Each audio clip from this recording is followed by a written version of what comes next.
जब सुने के होई भोजपुरी गाना बस बजे के चाही गाना। गरमी के दिनवा रामा छूटता पसीनवा रामा।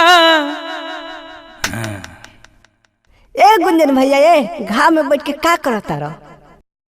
आज आम वाली ना आई का रे?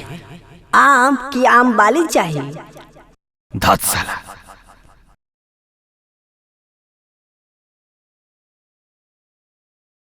ए गुंजन भैया आम ले लो आम, अरे आम ले लो आम, बड़का आम छोटका आम लमका आम, बंगलिया आम बम्बैया आम।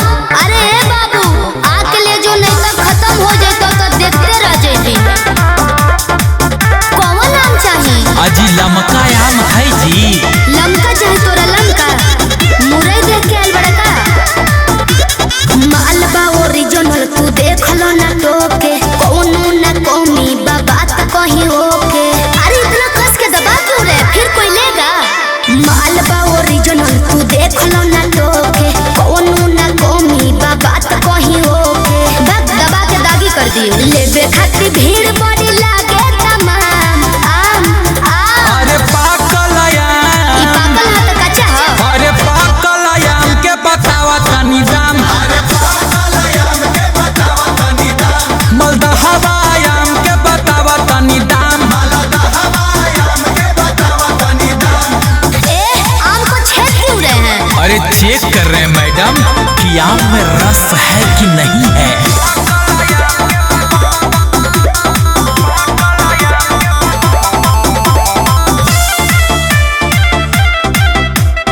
Music by Arya Sharma.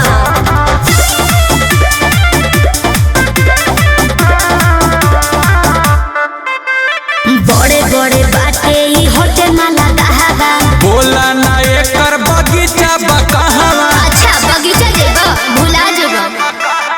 एक बेरी खइबो लेबो बेरी बेरी, किलो में देबू की देबू पसेरी। दूर दूर लेबा मोर दुकानी के नाम। आम आम सिंदूरिया आम, अरे पुष्पा के लेबो करबा। सिंदूरिया आम के बतावा तनी दाम। छोटका आम के बतावा तनी दाम। आम के दाम पूछ के तू हमार दिमाग खराब कर देल हो। अभी तक तो होनियो ना भइल हो।